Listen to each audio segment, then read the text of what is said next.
American history has one name that became an insult. When someone betrays their country, we don't call them a coward. We call them a Benedict Arnold. But here's what most textbooks skip. The man who became the definition of betrayal was once the Revolution's most aggressive battlefield commander, and the conflict between him and Congress began years before West Point ever entered the picture.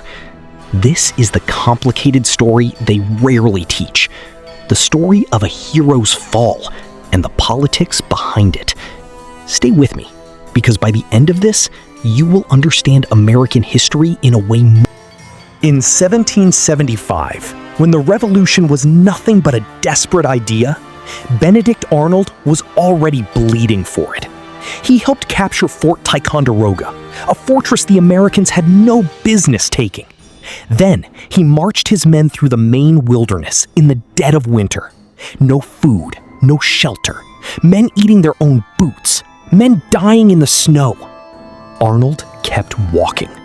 He reached Quebec with a ghost army, half his men dead or deserted. He attacked anyway. He was shot in the leg. He did not retreat. That is not the behavior of a man with divided loyalty.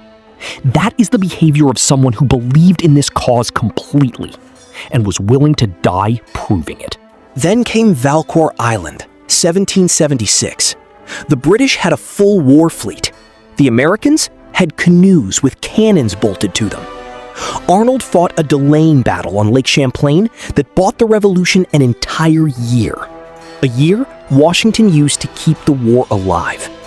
Historians agree, without Valcour Island, the Revolution may not have survived. Arnold did that, with almost nothing. And then came Saratoga, 1777. He rode onto the battlefield without orders, without permission, against direct command. He personally led the charge that broke the British lines. He was shot again, same leg, and nearly bled to death in the mud. The victory at Saratoga convinced France to enter the war. France's entry changed everything. Benedict Arnold made that happen, from a tent with no rank and a bullet in his leg. The congressional records from this period show promotions being handed to officers with political connections, while Arnold's requests sat unanswered. 5 officers who outranked him after Saratoga had seen a fraction of the combat he had survived.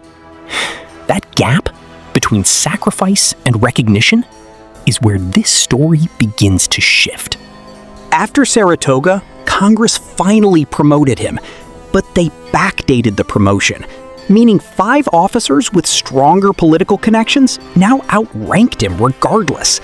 He was investigated for corruption on charges that were later dismissed. While he was still recovering from his wounds earned in direct service to the Revolution, politicians in Philadelphia were writing letters questioning his character. George Washington respected him. That is documented. But Washington needed congressional support to function. Arnold had no such political backing. He had battlefields. He had wounds. He had victories. And according to the records of that period, he had requests for support that went ignored for months at a time. That is the environment that preceded everything that came next. He married Peggy Shippen. She had British connections. Arnold had accumulated years of institutional frustration, and slowly, the calculation shifted. In 1780, given command of West Point, the most strategically vital fortress in America, Arnold made contact with British Major John André. The arrangement was straightforward. Deliver West Point, receive compensation and a British military commission.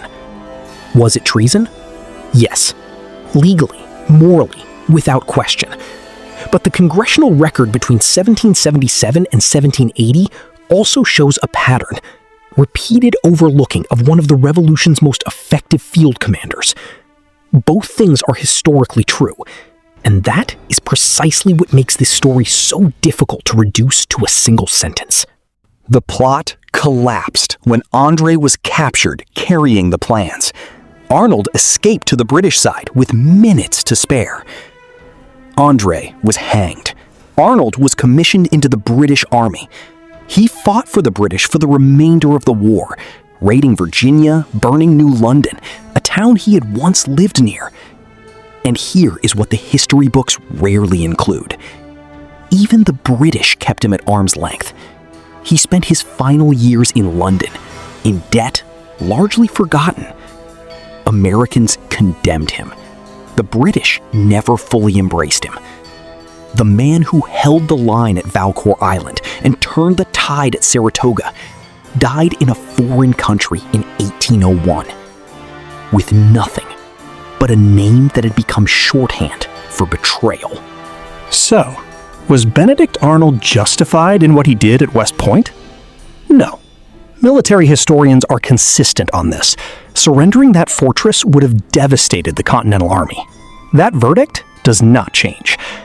But was Benedict Arnold mistreated by Congress in the years leading up to 1780?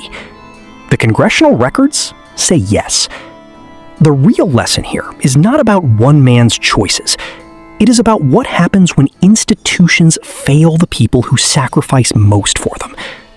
Arnold's name became a warning in the American vocabulary.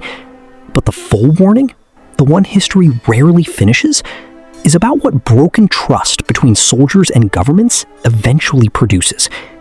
That part of the story belongs to all of us. To enjoy our video, please subscribe to our YouTube channel for further documentaries video. Thank you very much.